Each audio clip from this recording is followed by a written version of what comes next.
Starting off in our number 10 spot, we have exoplanets. One of the first things spoken about in the 12-minute long anonymous video is that around 25 years ago, we didn't know that planets existed outside of our solar system. While that seems hard to believe, that is actually basically true, keeping in mind that this video was released in 2017. The first exoplanets, which are what planets outside of our solar system are called, were discovered in 1992, which is super recently. The video then goes on to explain that today we have found over 3,400 exoplanets that orbit other suns. This may seem redundant or unimportant, but this is a really important part of our search for alien life. With the vastness of space, there are so many places that need to be searched, so we have to find some place to start, and these planets are the perfect place. It is entirely possible that alien life may thrive off of entirely different things than life as we know it. The things we need to survive might be detrimental to alien life, but how are we supposed to know that when we don't know any aliens? This is why we started our search by looking for places with conditions similar to Earth, which we now call habitable planets. Part of a habitable planet's requirements is that they are orbiting a star,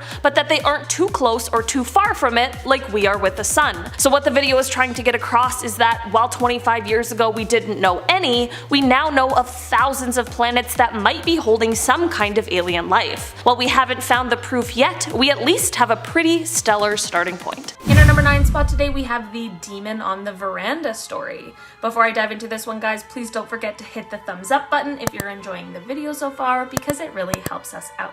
This story takes place in a small village in India when the storyteller was 16 years old and living in a boarding school. All the girls slept in a big hall, and one night one of the other girls, named Malty, woke her up around 1 a.m. as Malty wasn't feeling too well. She goes to get some water and went outside on the veranda with Malty to try and help her feel better, as she was feeling very nauseous. She looked to the right and saw the far end of the veranda, and there was only one light, and the rest of the light was all coming from the moon. After a while of comforting Malty, she looked up to the right again and saw a kind of cat-like figure, but after a closer look, this cat had the head of a human and was bald with big eyes. She tried to convince herself that her eyes were deceiving her, but it began getting closer and she could see it more clearly. She was frozen with fear, and by the time this creature was around 10 meters away from her, it let out a meow sound that absolutely terrified her. She screamed, grabbed Malty, and got both of them back into the hall where everyone was still sleeping. This of course woke everyone up though, and the warden came over to see what all the commotion was about. She asked the warden not to make any loud sounds and begged her not to open the door. Everyone in the hallway looked outside and saw this shadowy creature moving before it just disappeared. To this day, she still isn't exactly sure what she saw, but she's glad she has never encountered it again. In our number 8 spot today, we have the FBI documents. Around the halfway mark, the person in the anonymous video begins to discuss some sort of FBI documents that are apparently unclassified, just sitting there on the website. The video claims that the documents suggest that we've not only been visited by aliens from space, but also beings from other dimensions. The video does explain that the document didn't originate from within the FBI, but rather from a university department head, but that the FBI treated the document with the utmost importance, which is certainly interesting. It's also very important to note, however, that this document was sent in 1947. I'm not sure if that makes the claims more or less likely or credible, but the timing of it definitely seems important,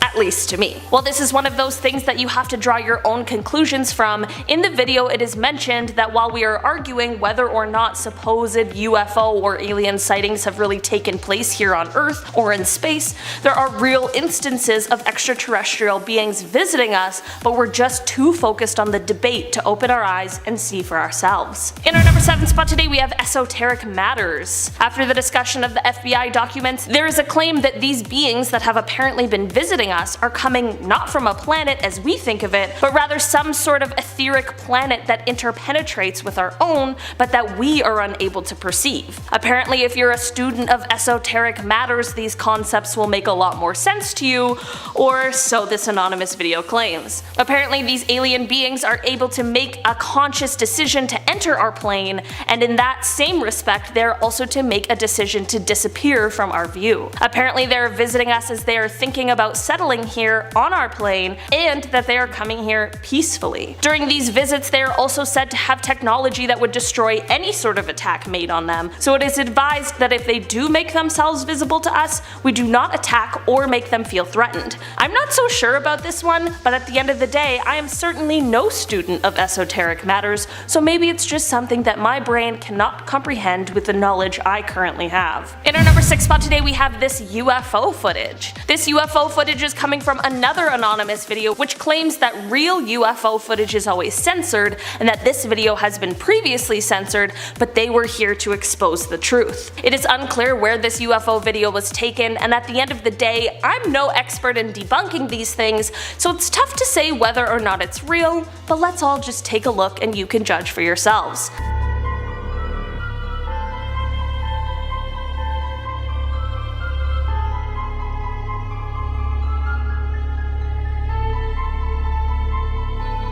I know that wasn't the most exciting video, but what do we think aliens are going to be doing if they really are visiting us? What do you guys think? Do you guys think that this video is really showing some sort of UFO? And if you do you think it's aliens or just some sort of secret project that we aren't privy to? In our number 5 spot today, we have Perseverance. A point that was made in the video is something that we are actually now watching happen in real time, and that is the mission to Mars for the Perseverance rover that is currently there digging around in the soil. The video stated that Mars may hold signs of an ancient environment that may have been favorable to microbial life. Well, that is exactly true, and the reason the rover is there at all. The Perseverance rover launched from Earth on July 30th, 2020 and made an incredible and successful landing on Mars on February 18th, 2021. While the rover has provided us with some incredible high-definition photos of the red planet, which truly are incredible to look at, its main objective is to dig around and search for ancient signs of life, collecting rock and soil samples for a possible return to Earth for further research. While Mars' thin atmosphere is unable to shield the planet from the high amounts of radiation coming from space now, it is thought that the atmosphere did once act as a better shield,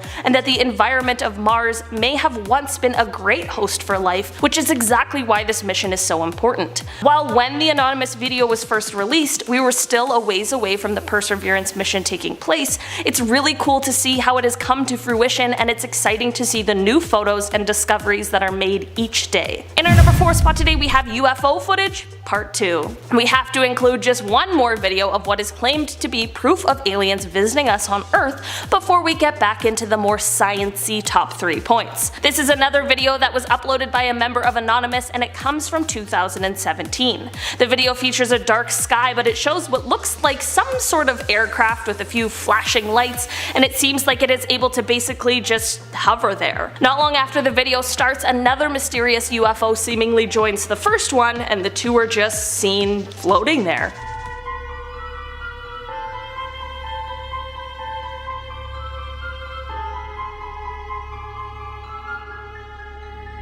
What do you guys think these could be? I obviously don't know what an alien aircraft would look like, so it's tough to say if this is a realistic example or not. All I know is that if this isn't someone playing a trick and they really saw this in the sky, I have no other possible explanations of what it could be. In our number 3 spot today, we have TRAPPIST-1. Before I dive into this one, guys, please don't forget to hit the thumbs up button if you're enjoying the video so far. One of the things Anonymous mentioned in the video was a nearby star called TRAPPIST-1. The video didn't go into too much detail about this, but I'm here to do that now so we can all know what they were talking about. While TRAPPIST-1 is a star, the revelation that the video spoke about was that this star has an entire solar system of Earth-like planets. This discovery first came in 2017, and upon further research, in 2018 it was revealed that some of the planets just may harbor even more water than Earth does. Some of the planets are a little too close to the star, so the water is more atmospheric water vapor. The ones in the middle have liquid water, like us, and the furthest ones have ice. TRAPPIST-1 is now the most thoroughly known planetary system apart from ours, which is kinda cool. While the Anonymous video made it seem like there was a full-blown advanced alien civilization living in this solar system, there still might be potential for some form of microbial life that we just haven't quite found yet. And that is very cool. In our number 2 spot today, we have Enceladus. If you had heard of Enceladus before the Anonymous video, there's a good chance you knew it is basically an icy snowball floating around in space, or perhaps you simply knew it as a small moon of Saturn with a diameter of 502 kilometers, but as it turns out, this small moon might hold some pretty amazing potential. It was discovered that this moon has hydrothermal processes going on underneath its crust. To us non-scientists, that means next to nothing, but what if I said that means that it just might have all of the requirements for life, and that it is becoming a greater possibility that we might find microbial life there. Basically, this moon has an icy shell for a surface and then a rocky interior, but between those two layers is a warm ocean, and this ocean is where scientists think the life is most likely to be. This discovery came almost accidentally when the Cassini orbiter arrived to Saturn in 2005, and it found water plumes shooting out of the cracks in the surface of the moon, which made scientists realize that it just may be geologically active. Through more research and by flying the orbiter through the water, by the time 2015 rolled around, scientists knew that it was holding all of the keys to life. While this little moon was never the original focus of research, it quickly took over with its incredibly exciting potential. In our number 1 spot today we have Europa. We've got another moon to talk about that was mentioned in the video that also just might be holding the keys to us finding alien life, but this time we're taking it over to Jupiter and its icy moon Europa. Europa has been a point of interest for a while after NASA's Galileo Jupiter probe in the 1990s revealed an unusually warm spot in Europa's cold surface. In March of 2014, the Hubble telescope detected what scientists thought might be a plume of water vapor, but the caution turned to cautious excitement and optimism in February of 2016 when the telescope caught another, much larger plume in the same spot. This has led to the creation of the Europa Clipper mission. While this mission doesn't yet have a set date, it will see an orbiter flying to Europa to fly through these plumes in an attempt to see what they are made out of, similar to the one we just talked about, to see if it really is holding the key to life, or maybe even life itself. One of the scientists on the Clipper mission, Robert Pappalardo, explained that if there is life on Europa, it almost certainly was completely independent from the origin of life on Earth. That would mean the origin of life must be pretty easy throughout the galaxy and beyond. Number 10. Richard Cabell. This man lived in Devon, England during the 1600s and was apparently a huge dirtbag. He would torment people in his town and even abuse his wife. One night, in a violent rage, he struck his wife and she tried to escape. He then hunted her down and killed her and her dog. We all know what happens next.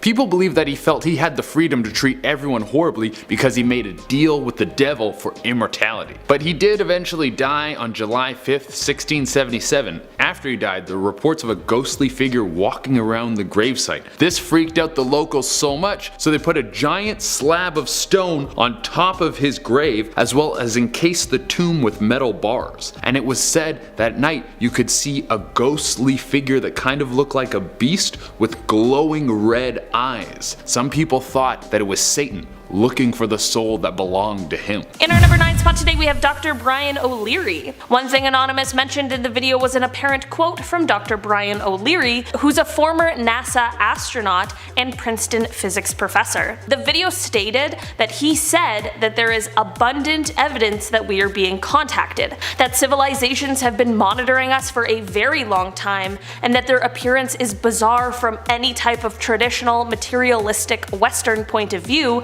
and that these visitors use the technologies of consciousness, they use droids, they use co-rotating magnetic disks for their propulsion systems, which seems to be a common denominator of the UFO phenomenon. I obviously have no idea how I could possibly substantiate these claims, but they certainly are interesting regardless of what you personally believe. This could of course just be nonsense in order to stir up the masses, but it could also be someone who's finally telling us the truth, but we're all just too skeptical at this point to believe it. Let me know down below in the comments what you think of what Dr. O'Leary said. Do you think it's a hunk of baloney, or do you think that he just might be telling the truth? Number 8. George Lukens. Back in the day, if you got sick, you kinda had two options. You either got sicker and died, or you could go to a church and get an exorcism. On May 31st, 78, George Lukens wasn't feeling too hot. He had started having convulsions, and it was reported that he would yell in a voice that didn't sound human. So he went to the doctor, but after trying almost everything, the doctors couldn't cure him of whatever his ailment was. So he had plan B. He went to see Reverend Easterbrook to get his soul washed. The Reverend tried to help George, but it seemed that what was tormenting him was too strong for just him, so he brought in 6 other priests to perform a super exorcism. The 7 of them took their combined power to cleanse George. During the process, he changed through 7 different demonic personalities, one of which claimed to be the devil. After the super exorcism, George was cured, and probably didn't live past 35 because that's how life went back then. Number 7.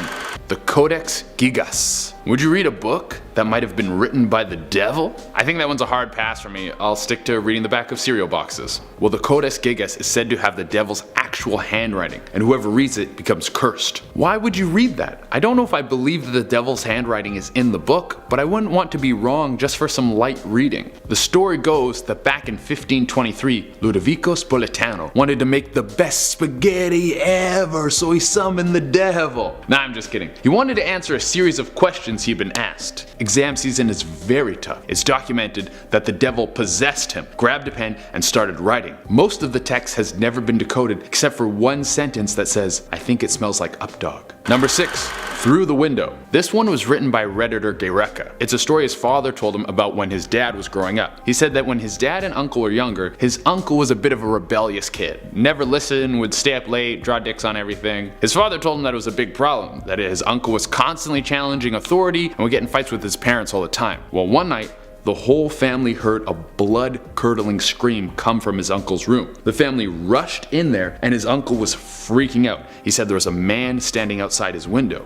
Their father went to check for someone but couldn't find anything. His uncle describes the man as wearing a long trench coat and having no face except for glowing red eyes. After this, his uncle was as sweet as pie, became a respectful member of society. So was this a devil encounter? Or was this a story a father told his son so he wouldn't act up? That's healthy parenting. Scare him psychologically, but he'll be a good kid. Number 5. Michael Scott. No, God! Not the hilarious character from The Office. Michael Scott was a Scottish mathematician born in 1175 and is considered one of the most brilliant men to come out of Scotland. He traveled through Europe and eventually ended up in Italy. While in Italy, his brilliance didn't go unnoticed. He gained the attention of Emperor Frederick II. Frederick brought Michael into his court as the head astrologer. But when you're a super smart guy back then, people get a little suspicious. It's said he could summon demons to do his bidding, and they would go all over the world to bring him delicacies. And that's just where his power started. There's myths of him defeating a coven of witches that he turned into stone. It's even said he changed the course of the river Steeds. But the most famous one is him summoning the devil to build a road to his castle. His father had just built a shiny new castle and it needed a road. I mean, you don't want to be the only castle in the neighborhood without a road. Like, what do people think? So he called the devil and many demons to build a road for him. He could have just hired contractors. He owed the devil his soul and foresaw that the devil would kill him by dropping a rock on his head. So he always wore a metal cap.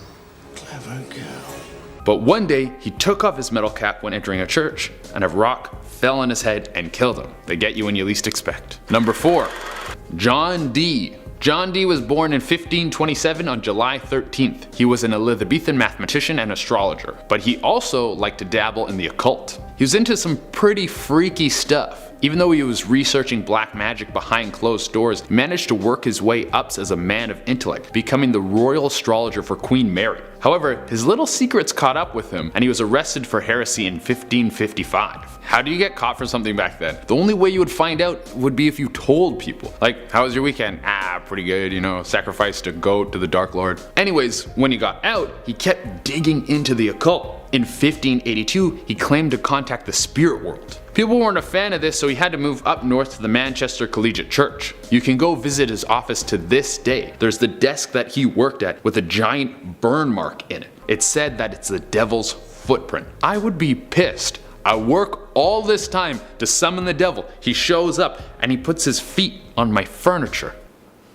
Number 3, Robert Johnson. Become one of the greatest musicians who ever lived and people are going to start rumors about you. Robert Johnson is one of the most talented and influential blues musicians who has ever walked the earth. And a big myth about him is that he sold his soul to the devil to become as great as he did. As the story goes, he was walking down a highway and came across a man that offered him the ability to play the blues like no one has ever done before, but it would cost him his soul. Robert was like, yeah, I'll do that. I mean, what is a soul really? It's like a concept or like whatever. Well, Robert went down in history for his amazing skills and died suspiciously at 27. Number 2, Niccolo Paganini. said to be the greatest violinist who ever lived. Seemed to be a common theme that back in the day, if you were great at something, they probably thought you sold your soul to the devil. No, it can be that you have like a natural gift and you work super hard, you just made a deal. Well, the same speculation goes for Niccolo. He was an Italian violinist like none other. He was so gifted that he would surpass anyone who ever taught him. He was touring at 15 and probably got hit on a lot. Part of why people probably thought that he had sold his soul to the devil was that he looked so ghoulish. He was tall, skinny, had pale skin, long black hair. He was kind of like a hot Edward Scissorhands. People would even say that they could see the devil hold his violin while he played. I think they were just jealous. Number 1. George Whitefield. Now this one is my favorite for sure.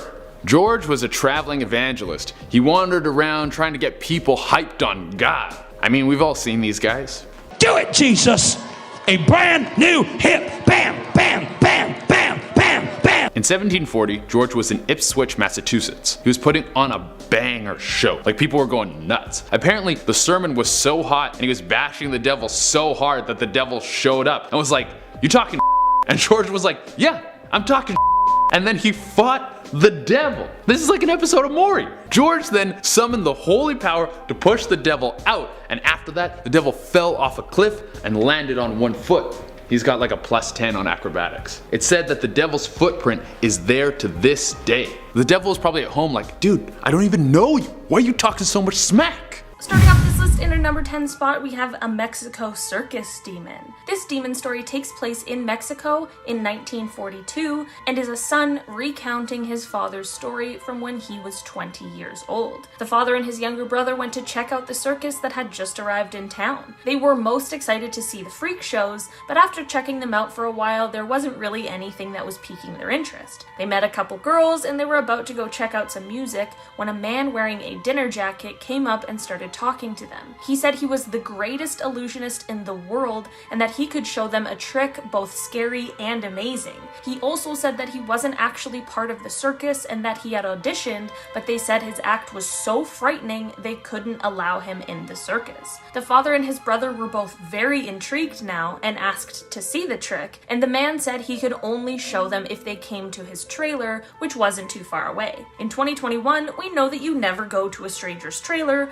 but they all followed the man in this story. Once at the trailer, the man begins his trick. He holds up his right hand and then puts a white glove on it. He then waves his left hand around his right, wiggling his right fingers and chanting some words that the guys didn't understand. He then asks if they're ready. The guys reply yes, and the man pulls the white glove off of his hand, revealing his hand as only a skeleton. The man even went as far as to grab the father's head with his skeleton hand to prove it was real. The boys of course got out of there as quickly as possible. Number 9, the carpenter. The devil's weaved into history in so many different places. This ancient tale comes from a village called Tyrol in Austria. The legend has it that the locals had a well-traveled bridge that they used to cross from their village to a village called Schruns. One day, the bridge was destroyed in a massive flood. The villagers were very distressed, so they got help from a local carpenter. They told him that if he could rebuild the bridge in 3 days, they would pay him a huge amount of money.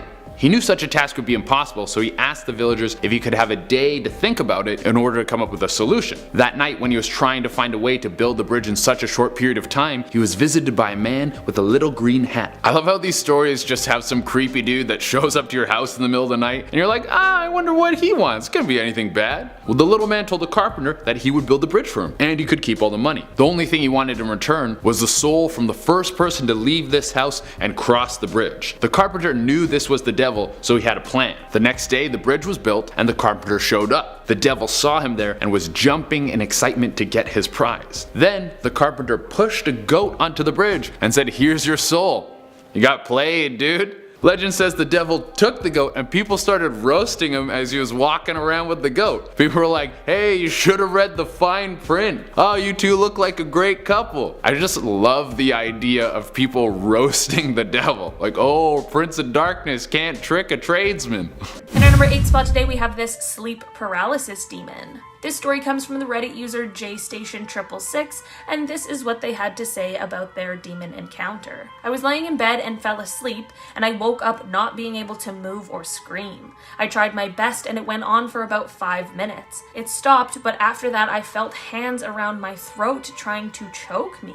I look up and all I see is a very tall black outline of a figure with flaming hair, and I could feel its long finger-like claws around my neck.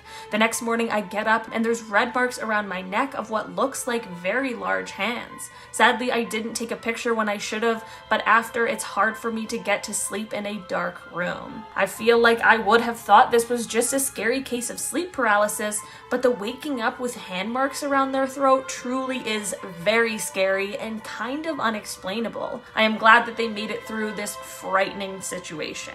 In our number 7 spot today, we have this eye-changing demon. This story comes from the Reddit user Katzabar from a time when they were around 11 or 12 years old. He starts off with explaining that they moved apartments a lot growing up, and no matter where they went, entities would always find him, and he also tells us that he had bright blue eyes like his mother's, which will be important later. They moved into a new apartment and things immediately began to go poorly. He had a dream where he was in a bright white room and there was a beast on the ceiling that looked into his eyes and roared. The roar obviously frightened him and he woke up screaming, which of course woke up his mother, who rushed to his side. His mother was also very frightened, not only because she woke up to the sound of her son screaming, but because his scream did not sound like a little boy's, but was like the scream of a grown man. If this whole situation wasn't already strange enough, after this dream, his eyes turned from that bright blue color to a hazel color and have never changed back to blue. If that really is true, I have no idea how that happened, and that is honestly pretty crazy. In our number 6 spot today, we have this gray skin demon. This story comes from Pink Magic 724 on Reddit and is about a night they had a few years ago while still in college. Pink Magic's best friend of many years was in town, so they went out for a dinner to catch up and spend some time together. They, of course, end up getting a bit caught up, as best friends do, and before they know it, it is around 2 a.m. and definitely time for them to head home. Pink Magic's friend was the one who drove, so they headed off to Pink Magic's house. They're at an intersection waiting for the light to turn green when Pink Magic turns their head and looks out the window into the car next to them. This is when she sees the person next to them is looking directly at them, but they have gray skin, completely black eyes with no white, and they are smiling, but their teeth are long and sharp. Whoever or whatever this thing is, it will not break eye contact. Pink Magic tries to scream, but no sound will come out, and eventually the friend sees the creature too and immediately speeds out of there. To this day, neither of them like to talk about it, and neither of them are quite sure what exactly they witnessed. In our number 5 spot today, we have this demon in your mind. This story comes from Sylvie on Reddit and starts off a few years ago after an argument with a friend. This friend was really upset, so Sylvie went to bed, definitely not feeling great about what had just happened, and Sylvie's behavior that led to this argument. About halfway through the night, Sylvie thinks that they had a dream, but they can't for sure say because they remember it so clearly. Sylvie woke up and had a knife in their hand, and the room was illuminated by the moonlight. As they looked around the room, they saw on the wall some words that looked like they were written in blood. Sylvie looked around the room again when something caught her eye. There was some sort of creature in the dark corner of the room that looked like one of those deep sea fish with the scary eyes and the really sharp teeth. I think they're called anglerfish. As soon as Sylvie saw this creature, the moonlight in the room changed to a flashing orange light, and this is when Sylvie definitely woke up in a cold sweat. Sylvie chalked it up to just a really scary dream and went and got ready for school and went about their day, but they just could not shake this feeling. After the first period was over, Sylvie was feeling really anxious, and they reached up to the cross necklace they were wearing when a voice spoke in their head. The voice said, "God won't save you." Sylvie said that they had a few more incidents with this demon, but after firmly telling it to leave and using their religion and faith as a guide and a protection, they have luckily been demon-free ever since. In our number 4 spot today, we have the demon in the basement. This story comes from the Reddit user DreamGuy72 and starts off in his first apartment in the summer of 1992 in Casper, Wyoming, on none other than Elm Street. The apartment was a basement suite where Dreamguy and his boyfriend lived, and their friends occupied the main floor suite above them. One day, Dreamguy was home alone and was repainting the main bedroom when he decided to take a break. After he had a drink, he headed back into the main bedroom, but this is when all of his hairs stood up. He saw that there was something painted on the opposite wall from the one that he had been painting. His heart was absolutely pounding as he walked up to the writing, and this is where he saw that the paint was still wet and dripping down the wall. The paintbrush he had been using was exactly where he left it, and there wasn't any paint on the floor. The words just said, "I am here." He of course got out of there as quickly as possible, and when he told his boyfriend later, he just kind of dismissed it. A few months go by and Dreamguy and his boyfriend get home after a long day of both of them being out of the house all day. Dreamguy heads to the shower to get ready for bed, and as he's in the shower, he hears the bathroom door open and close. He of course just assumes it's his boyfriend, and he's rinsing the conditioner out of his hair when he asks his boyfriend if he is joining him in the shower, and that's when he hears the response, "Sounds good to me," but it is not his boyfriend's voice. He then feels ice-cold hands grab his shoulders and spin him around as he opens his eyes to see that no one else is there. He of course bolts it out of the bathroom, and he's now in the front room trying to catch his breath when he sees his boyfriend shaking, pointing to the bathroom, saying he saw it go in there. It's safe to say that Dreamguy didn't live there for much longer, and I am very glad he made it out of this apartment and lived to tell the tale. In our number 3 spot today, we have this lady ghost demon story. This story comes from the Reddit user 7-Leg Spider, and they really just dive in. Basically, for several years, Spider saw what they thought was just a lady ghost every night at the door of the closet. It happened for so long that Spider just got used to it and even started saying goodnight to her. Spider says she didn't look bad or rotten, she was just a lady with pale skin and dark hair. Anyway, after a few years of this, Spider finally tells a friend at school about the lady. This friend, of course, didn't believe the story right away, but the next day at school, he tells Spider that this lady tried to hurt him while he was sleeping. Now, Spider didn't believe the friend and thought he was just playing a prank. Some more time goes by and Spider decides to tell another friend about the lady, and the same thing happens where the next day she comes and tells Spider that the lady had tried to hurt her while she was sleeping. The first friend and the second friend didn't even know each other, so it's not like they could have been conspiring, which made Spider believe his first friend was telling the truth. Then, a while after that, Spider is on a video chat with a friend and they are talking about the paranormal when they both see something run across the screen.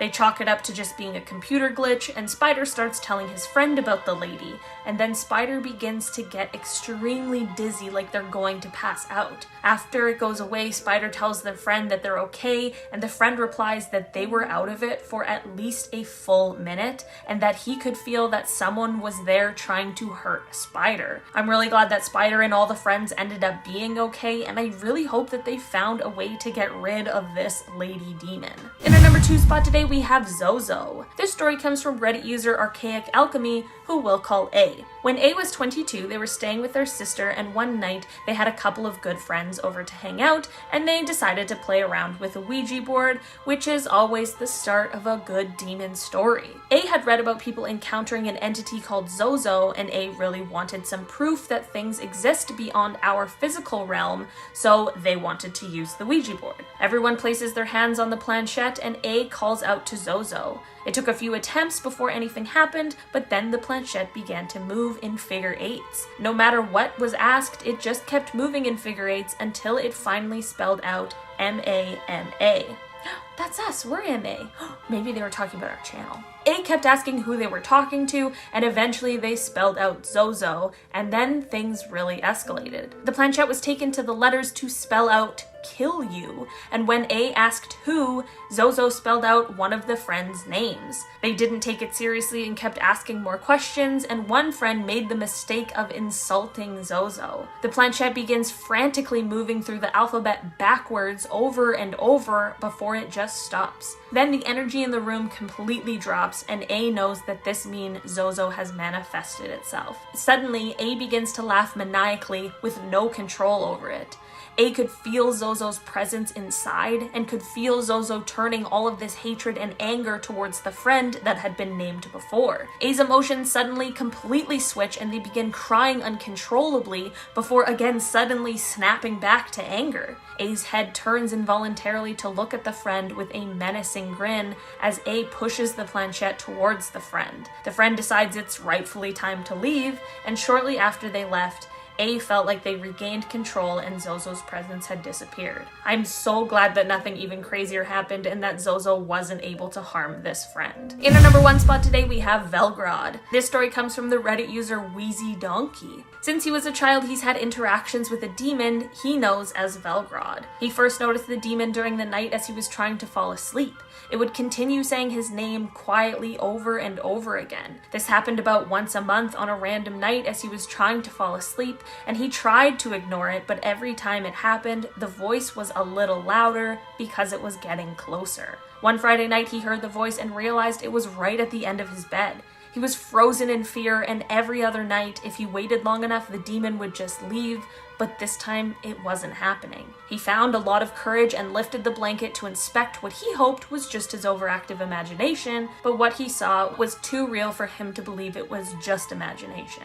This creature was tall and lanky with the yellow eyes of a reptile. His eyes were also bulging and very far apart. The creature apparently appeared as though he had been burned all over his body as he had charred and blistered skin. When the creature opened its mouth, it revealed its long, lizard-like tongue that descended to its chest. In his right hand, he had a cane he was using to keep himself from falling over, but the cane was covered in barbed wire. In his other hand, Velgrod was holding the Bible that was on the nightstand. When he held the Bible up into the air, it was immediately engulfed in flames that left nothing but ash. Velgrod kept eye contact the entire time as he used his foot to spread the ashes across the floor in a certain pattern, at the same time hissing menacingly. Velgrod then turned and began to walk away towards the door and down the stairs. Wheezy Donkey sat frozen with fear for a while before working up the courage to inspect the ash on the floor. When he finally did, he saw that the ash spelled out, "Hell is below you."